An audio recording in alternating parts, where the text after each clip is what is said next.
mostly Vinje, I guess. Yeah, mostly Vinje. So that her class can watch this later and kind of understand everything. So here's what we're going to do. We're going to start today by looking at this handout I gave you last Friday. If you remember, it kind of looked like this, and we were talking about two essential questions for our unit about global conflict and resolution. Yep. Excuse me, everybody. Who else needs one? Here we go. You got one, right, Chris?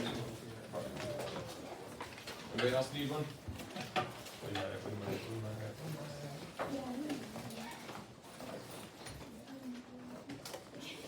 What's wrong with you people? I'm gonna run out. That's crazy.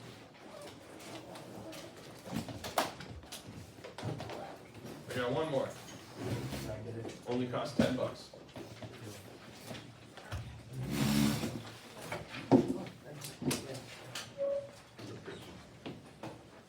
So what we're going to do is kind of go through this, and we in this class haven't gone into great detail about cause and effect, but we're going to go ahead and jump right into change and continuity today. We can always come back and review cause and effect. But what I want to do is I want to look at this thinking like a historian skill called change and continuity. And the primary reason here is that by focusing in early in this unit on some thinking like historian skills, what we're trying to do is just put in front of you here some tools that you can use to make sense of material.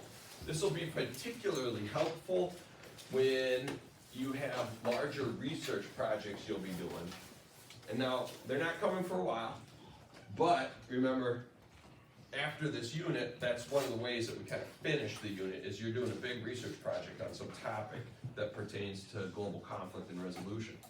Now you could kind of organize research around some of these thinking like historian skills. For example, you could do an entire research project about change and continuity over a period of time, right? You could look at American foreign policy as it pertains to, say, Europe or something like that.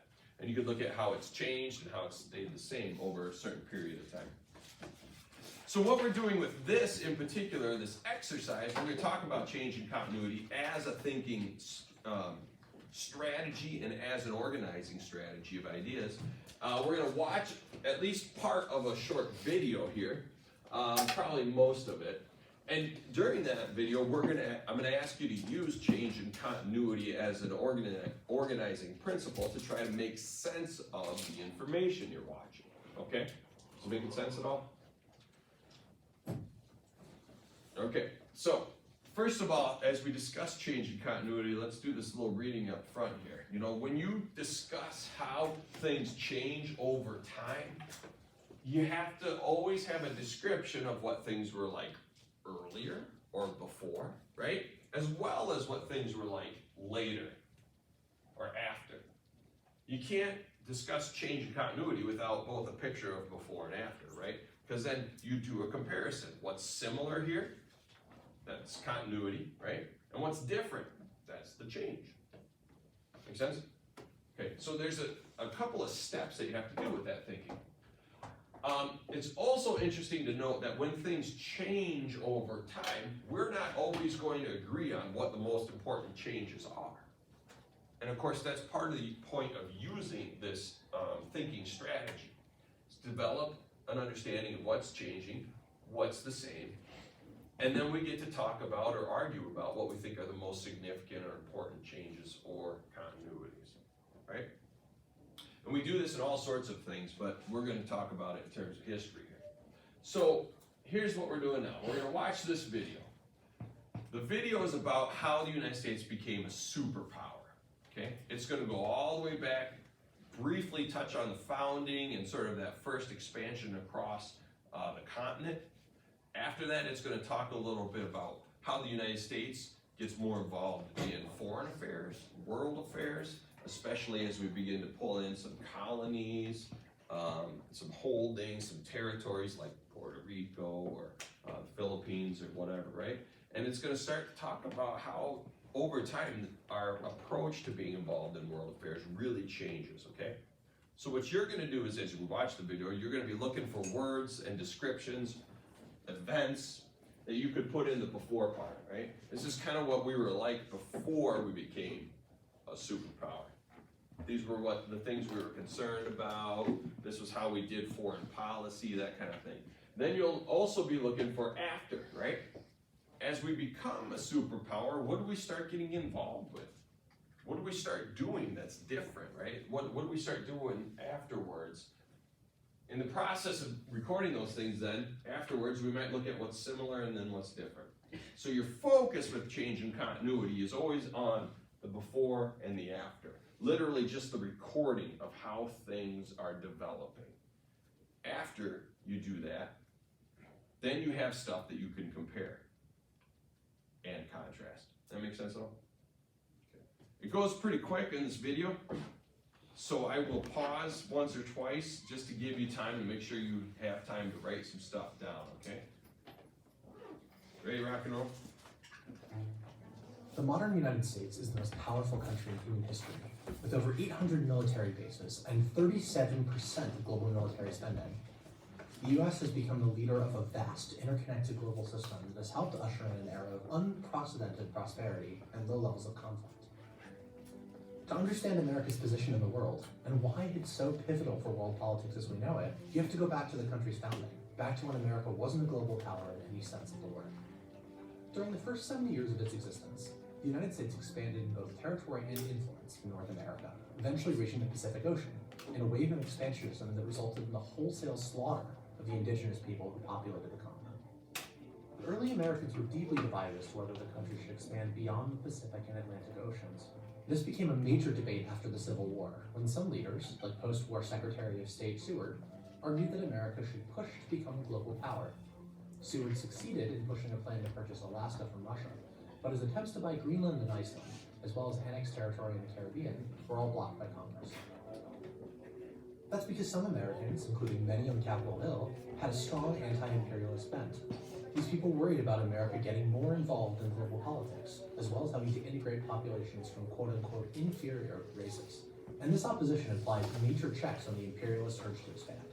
But something was happening in the late 1800s that would change the debate about American expansionism. The Industrial Revolution produced explosive economic growth, and the bigger U.S. economy required a more centralized state and bureaucracy to manage a growing economy. We're just going to pause for a second, give you time to write some things down, and then we can kind of share right now to see where we're at. So take a second, write down some of these descriptions of the before. What's things like before we were superpower, right? What were interests, concerns, priorities.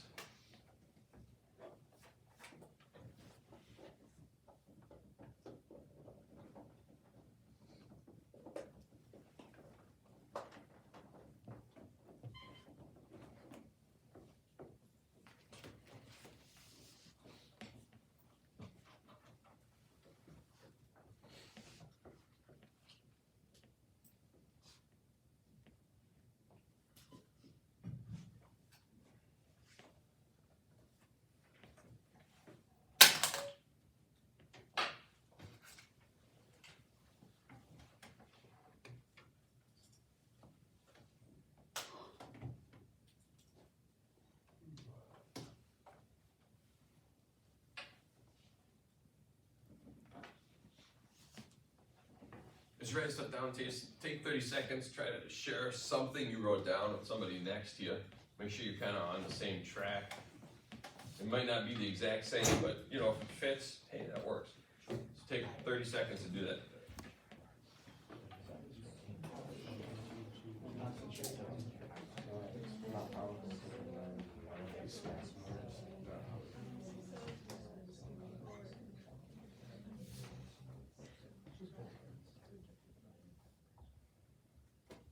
All right, what were some of the things we wrote? Go ahead, Luke. Loud and proud, bud. That we were arguing about expanding to more countries. Yeah, there is argument about expansion, right? Expansion across the continent, expansion into other areas, other countries. Arguments about that. Good. What else?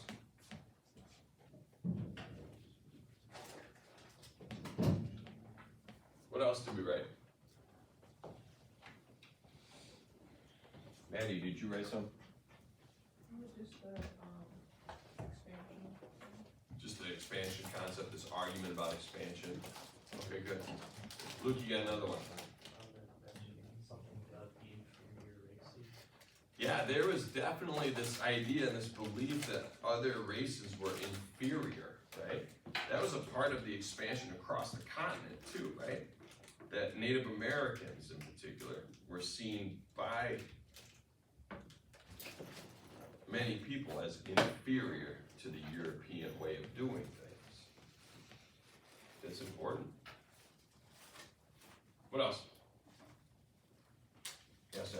They were pretty anti-imperialist and had no desire to be involved in global conflict. Yeah. Lots of anti-imperialist ideas, right? There was an argument. The argument almost always ended with anti-imperialist arguers winning. Good.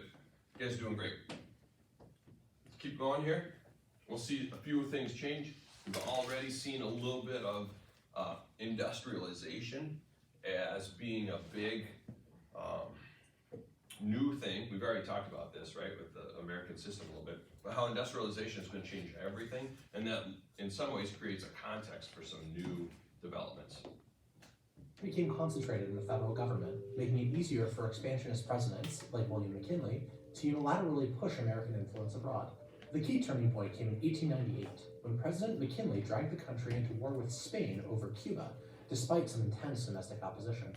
The rising United States easily defeated the moribund Spanish Empire, acquiring Puerto Rico, Guam, and the Philippines in the process. So the SpanishAmerican War. This is also part of our before.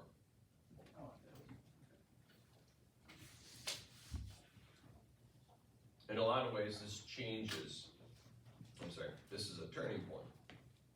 So it's not like we become a superpower overnight, but this is where things start to turn.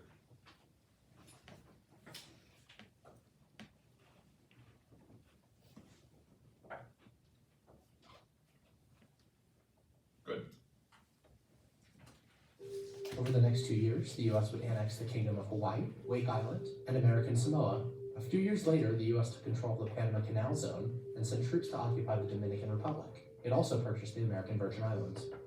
This period of rapid acquisition of far-flung territories put the U.S. on the map as a truly global power. During this time, America also began using its influence to protect its growing commercial and military interests abroad, installing pro-American regimes in places like Nicaragua, and playing a major role in international diplomacy regarding the Western presence in China. World War I showed just how much America's influence had grown. Not only was American intervention a decisive factor in the war's end, but President Wilson attended the Paris Peace Conference, which ended the war, and attempted to set the terms of the peace. He spearheaded America's most ambitious foreign policy initiative yet, an international organization called the League of Nations, designed to promote peace and cooperation globally. The League, a wholesale effort to remake global politics, showed just how ambitious American foreign policy had become. Yet isolationism was still a major force in the United States. Congress blocked the United States from joining the League of Nations, dooming Wilson's project. During the Great Depression and the rise of Hitler, the U.S. was much more focused on its own region than on European affairs. Other things that you might write down for before were a foreign superpower. Anything new? It's interesting because on the one hand, of course, we have some of this anti-imperialism still, same, excuse me, anti-expansionism. At the same time, now we have a bunch of places like Puerto Rico and the Virgin Islands and the Philippines and Guam and Wake Island and Hawaii. So we have all these places, but we also don't want to join the League of Nations, right? So you still see this debate going on. Anything else though that you would put in there for the before parts? Let's keep going. Ultimately, America's ever-growing entanglements abroad made it impossible for it to stay out of global affairs entirely. In East Asia, the growing Japanese Empire posed a direct threat to American possessions and troops, bringing the United States and Japan into conflict. This culminated in the Pearl Harbor attack, bringing the United States into World War II. World War II would transform America's global presence forever. The United States was the only major power to avoid economic ruin during the war, and it was the sole country equipped with atomic weapons. As such, it was in a unique position to set the terms of the peace, and, with the aim of preventing another war in mind, it took advantage. The most famous example of this is the creation of the United Nations. The UN Charter set up a system of international law prohibiting wars of conquest, like the ones waged by the Nazis and the Japanese. It also served as a forum in which the international community could weigh in on disputes and help resolve them. This way, the Americans hoped, great powers could resolve their differences through compromise and law rather than war. But while the UN is the most famous of the post-war institutions, it isn't the only one. 730 What's the first thing then for after we become a superpower? After World War II, we're the only ones left with a really robust economy, and we're the only ones with nuclear weapons. So what do we start to do? Form the United Nations. Form the United Nations. That's an after, right? We're going to see something else here that we start doing, getting involved in. Delegates from all 44 allied nations came together in a small vacation haven in New Hampshire. Their goal? To establish a global financial system that would prevent another Great Depression and World War. The resulting agreement, called the Bretton Woods Agreement, ultimately became the backbone of the global financial system, resulting in the World Bank and the International Monetary Fund. By creating these institutions, the United States committed itself to being deeply involved in the world's problems. The issue, though, is that the world's second largest power, the Soviet Union, saw things differently. World War II had made allies out of the democratic West and communist East in the fight against Hitler, but that couldn't last. The United States saw Soviet expansion in Eastern Europe and elsewhere as a direct threat to its vision of a free trading, democratic world. To a substantial degree, in one form or another, socialism has spread the shadow of human regimentation over most of the nations of the earth, and the shadow is encroaching upon our own liberty. Fearful of Soviet intentions towards Western Europe, the US and other European nations created the North Atlantic Treaty Organization, a military alliance meant to stop Russia from invading other countries in Europe. Globally, the US committed to a strategy called Containment, so called because it was aimed at containing the spread of communism everywhere on the globe. This new global struggle meant that the US had to exert influence everywhere, all the time. Instead of disbanding the massive military machine created for World War II, the wheels mostly kept turning. So we got some more after here that we would be describing. What are some other things that you might include for the description here for afterwards? After we become a superpower, is that? Deeply involved in world problems. We had the United Nations as one example. What were a couple of other organizations that we joined or formed? NATO is one, North Atlantic Treaty Organization. What's another one? The World Bank and the IMF. Those go hand in hand, the World Bank and the International Monetary Fund. So we are starting to set the terms for international relations. Again, with the United Nations as a way of trying to have a place where international bodies can kind of argue disputes and resolve those disputes. We are trying to set the terms for the global economic system with the World Bank and the IMF. We've created a military alliance whose sole purpose is really to contain the other major superpower in the world. So now we're deeply involved in all this stuff, right? They were just talking here. Instead of dismantling the military machine after World War II, what did we do? Kept it rolling. As a matter of fact, over time, maybe even, you have your increases and your decreases in that spending. But we keep our military machine rolling. The kind of military we have now and glorification of military that we have today would have been appalling to people in, say, 1920. There would be no need for that. It'd be a waste of money, right? My point is, before World War II, of course, people were much more focused on what was going on inside of the United States, less worried about the military stuff, don't want to get involved in stuff. They would have said, if you build a big military, guess what you're gonna do? You're gonna use it. And then that creates all kinds of problems, is what those people would have said. Now, of course, today, we'd say we build a giant military so we can use it. But you get the difference in attitude or approach. All right, we'll watch just a little bit more here. This had two main results. First, the US was pulled into unlikely alliances with countries like Saudi Arabia, Israel, and South Korea, seeing each of them as bulwarks against communist influence in their region. Secondly, the US began intervening, often secretly, in dozens of countries to contain Soviet influence. Sometimes this meant propping up sympathetic dictators, like in Iran.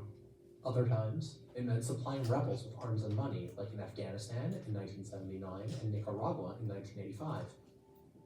Over the course of the Cold War, the US intervened in hundreds of disputes around the globe, ending up with a complicated set of alliances, tensions, and relationships in basically every corner of the earth.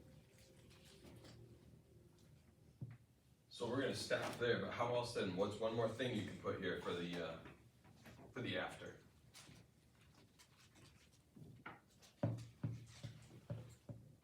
Alliances with affecting nations. Yeah. Alliances all over the globe, right, with unlikely allies. Saudi Arabia, South Korea, Indonesia. So we have alliances all over the place to sort of protect our interests and to stem Soviet expansion. Not only do we have alliances, what else do we do?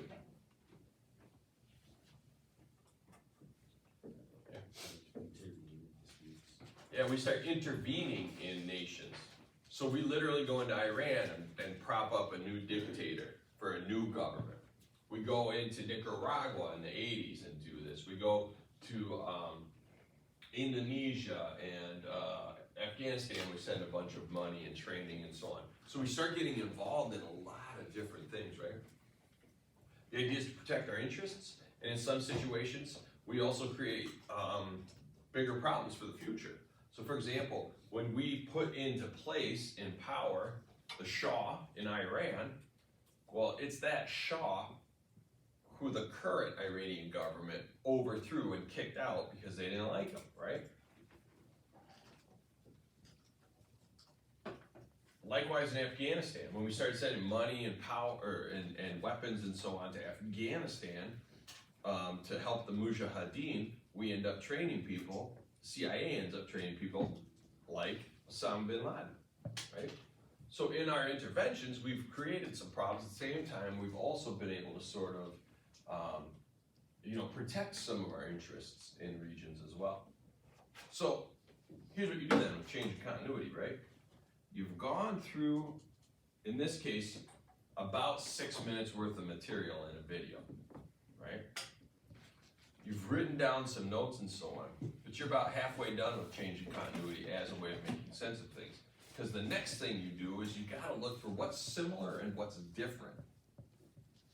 What's similar between before we're a superpower and after we're a superpower? What's different about the United States before we're a superpower and after a superpower? Take a second and try to write down another couple of notes just about what's similar and different.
So of course, the more you do this, the quicker it all becomes, right? And the more background knowledge you have about kind of how things develop over time, the more, the more insightful some of your observations become, and the quicker it gets.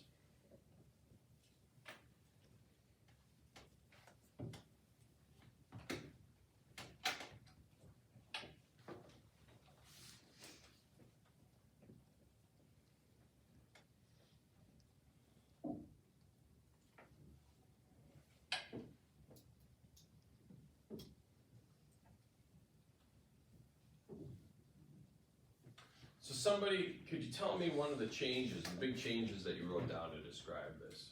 Go ahead, Luke. Culture.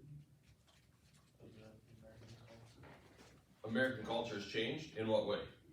There's a lot more accepting Of, of different races and stuff. Different races.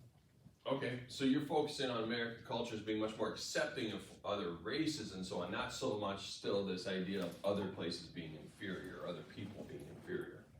Okay, good, yeah, that's definitely something that's changed. What else?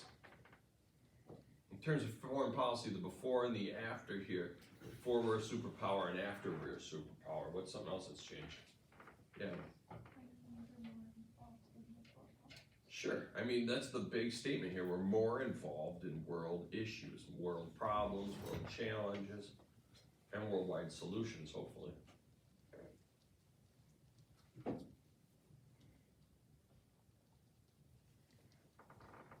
So, interestingly, change in continuity is one of these things that, like, it helps us gain bigger understandings of the scope of history over time. And most of these thinking strategies can be very sort of wide. I can look at a large period of time. I can look at a huge topic like America becoming a superpower. I could also really narrow it down to something much smaller as well and still use change and continuity, right? I mean, you think about, you could do this in your own life. You know, it can help you get some understanding, right? The change in continuity in my life after my parents' divorce, or the change in continuity in my life after 11th grade because it was wild, or whatever, right? I can use this as a really big sort of thing for a large scope of time, but I could also really narrow it in. So even when we're talking about this part and talking about becoming a superpower and stuff, we could dig deeper and look at just one event. As a matter of fact, we're going to do that next. See how I led to that transition and how I did that. Just, man, right off the top of my head. So, hold on to that thing. We'll probably talk about cause and effect a little bit in this class a little later, but what I want to do now is I want to tell you the story of the Spanish-American War, and I'm going to ask you to fill in basically some guided notes. So you've got this. That way you don't have to sit there and scramble to write everything all the time.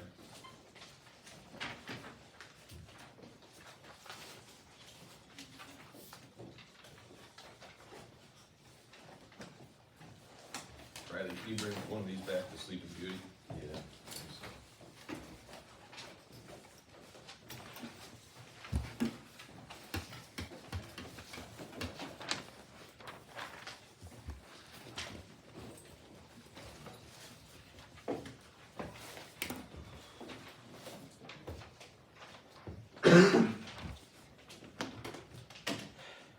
Everybody get one then? Yeah. Drummond?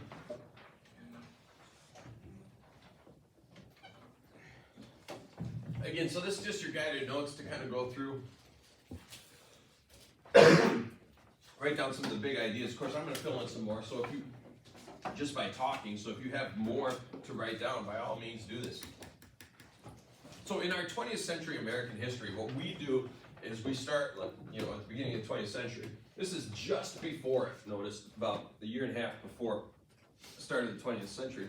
But it is really the turning point in foreign policy for the United States historically. So we feel like we got to touch on it, explain it, so on and so forth. So we have an essential question, you know this, about driving change, about reflecting change. And we were just doing some work, with the strategy of change and continuity over time. So these things really seem to match up very well. How do wars reflect and drive change? Well, let's look at what's changing. So to lay out for you a couple of key concepts, the first thing you have to know is that imperialism as a foreign policy was the policy of the day in Europe, okay? And at this time period, the United States, people in the United States still pretty much saw themselves as, they grouped themselves with Europeans, the European nations, okay? So this is all about the policy of extending a country's power and influence. It can be done diplomatically, it can be done economically, can be done by military force for the benefit of other, or for a home nation, right, or a home country. Almost all European countries were doing this. The United States theoretically tried to avoid it as much as possible. You just saw in that video Seward being a person who was kind of promoting more of this expansionist policy. So there were some people who were arguing for it. The policy peaked around 1900, in that there was more territory really conquered and ruled by European nations around 1900.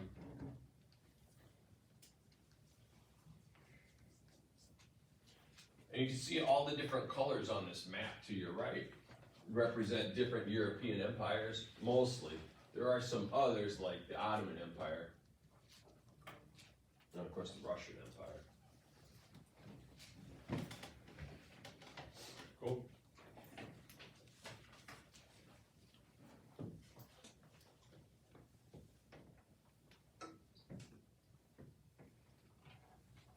Moving on. So the question is why, right? Why is there this imperialism? Using some of our cause and effect sort of ideas. Well, one reason, what we're trying to lay out for you here first are the ideas behind it, because ideas matter as well as some of the other things, right? So one of the whys is a concept called social Darwinism. Basically what this concept was, it was very popular and it infiltrated the way people thought about things and made sense of the world. People were taking sort of these new ideas from Charles Darwin, right? And trying to apply those to sociology and politics. The parts that they tried to apply was that they were starting to think about this phrase, survival of the fittest. And so then they began to think of politics and society as being basically a competition.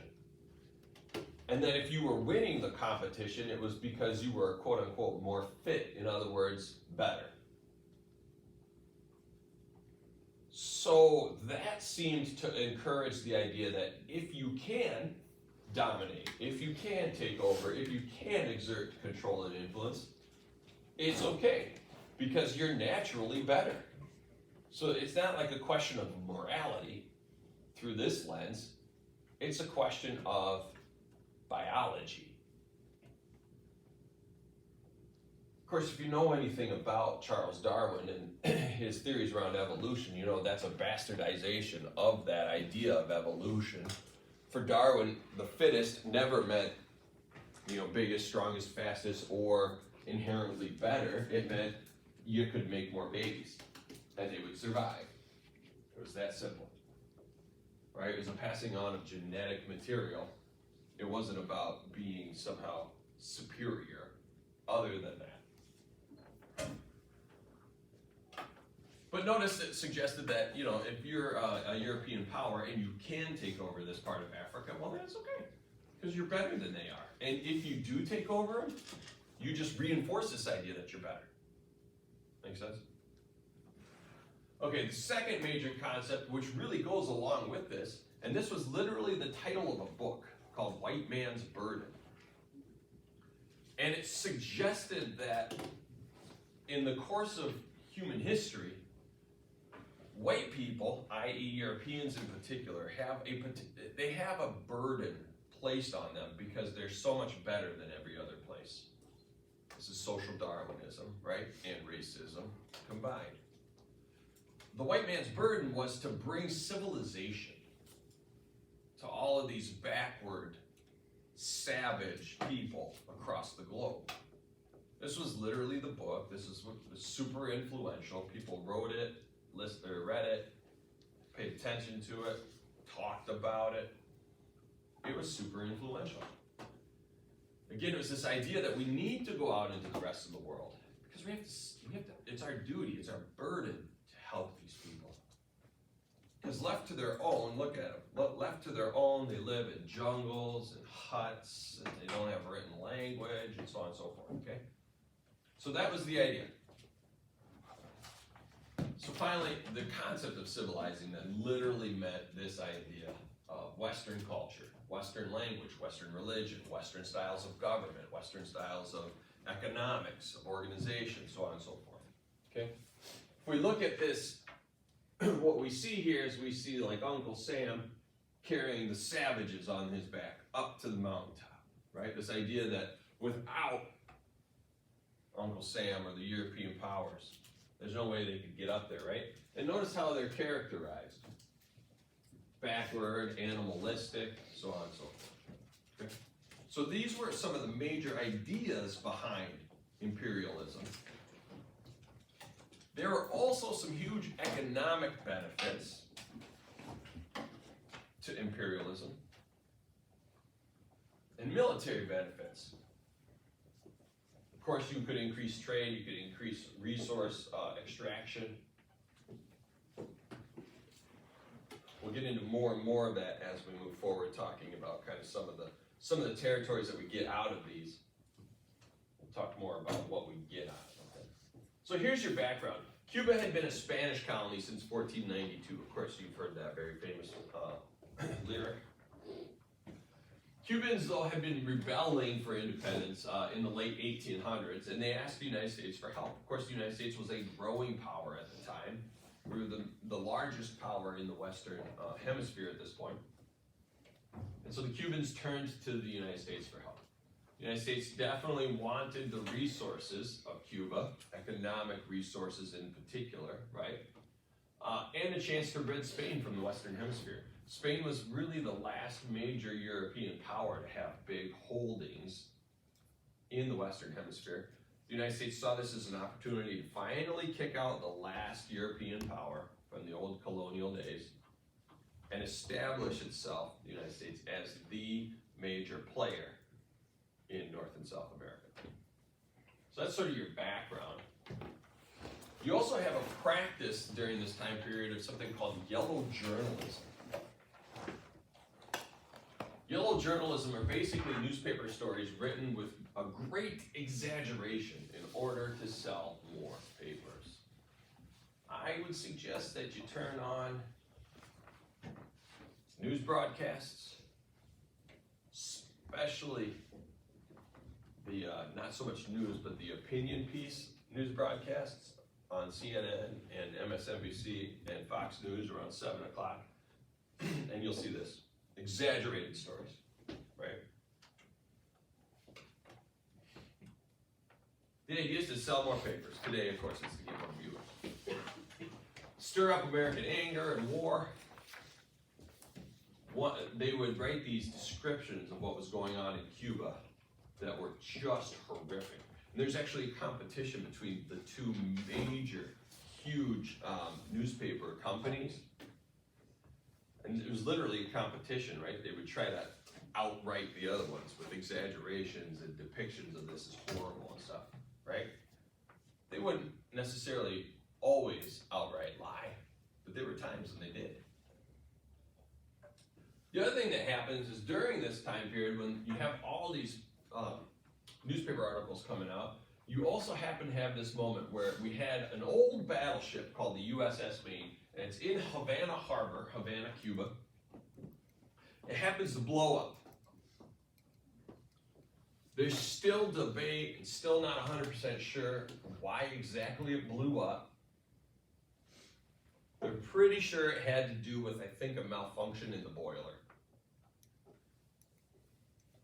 But the the newspapers, and the initial reports were all that this was a direct attack on an American battleship by Spaniards. By the Spanish in order to try to send a message to the United States to stay away.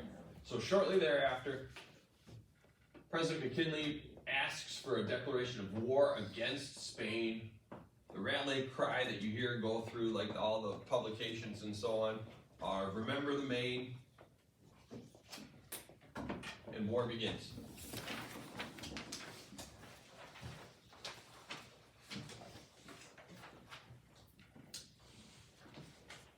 So again, notice right now I'm really telling you kind of the story. We'll talk more about the importance of this, what changes and what stays the same. Probably tomorrow when we have more time, right, to just kind of follow up on it. So the American Navy starts the war by defeating the Spanish Pacific Fleet in the Philippines. Interestingly enough, right, you have this moment in Cuba. This is associated around Cuba, but it actually starts in the Philippines, in East Asia, in the Pacific Ocean. It starts there because the United States thought they'd be able to take the Spaniards by surprise there, take advantage of that moment. The Philippines were a Spanish colony. The Filipino people had also been fighting for independence. Basically, the Filipino rebels helped the U.S. to defeat the Spanish. So there's sort of a, hey, we will hit them where they least expect it. We'll take advantage of the Filipinos also here rebelling against the Spaniards. They help the Americans defeat the Spanish.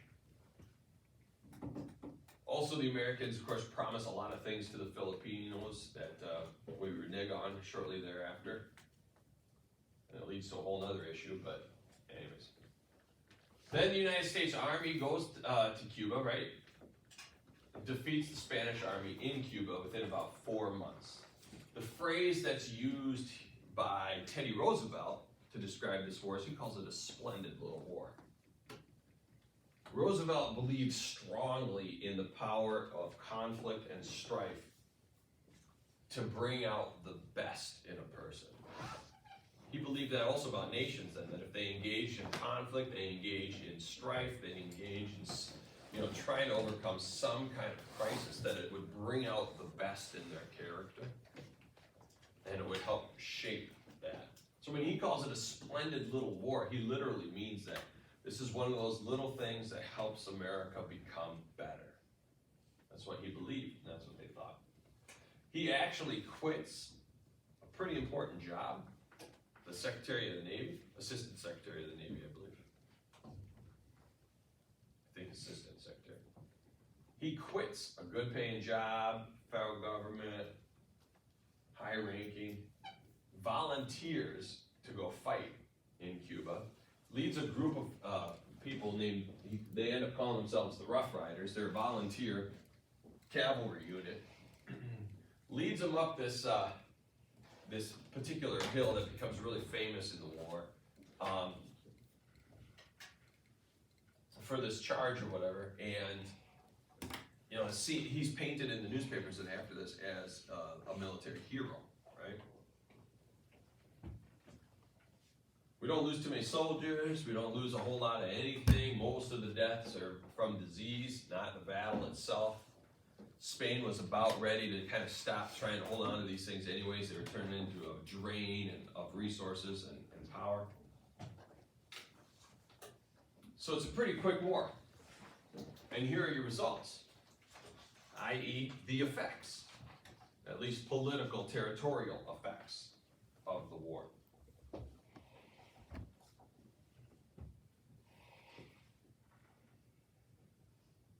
It's ended by a treaty called the Treaty of Paris.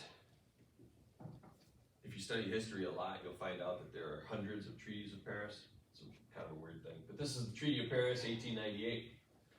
Recognizes Cuba's independence. So Cuba got what it wanted, to be independent. There's a caveat there, I'll tell you in a minute. It gave the United States got control of the Philippines, Puerto Rico, and Guam. We had to pay about $20 million for Guam.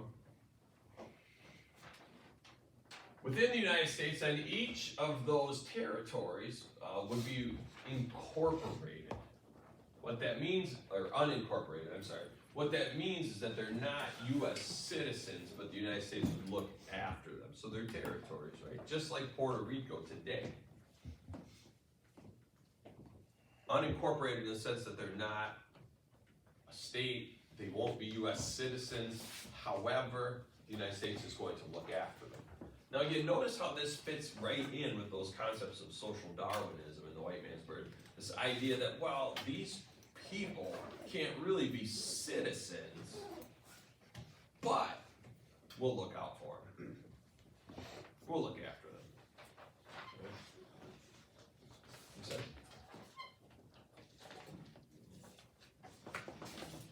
So you can see here now the United States is starting to get involved in these other foreign policies. And if we use this question as whether change and continuity, does the Spanish-American War represent more change or continuity?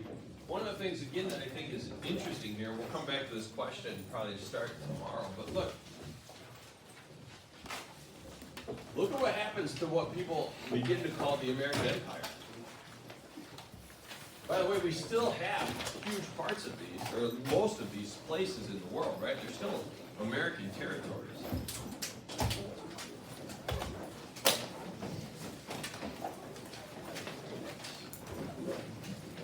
So, we'll finish up a little bit of this tomorrow. Thank you very much. Vinje, you hit stop yet? Jeez, man.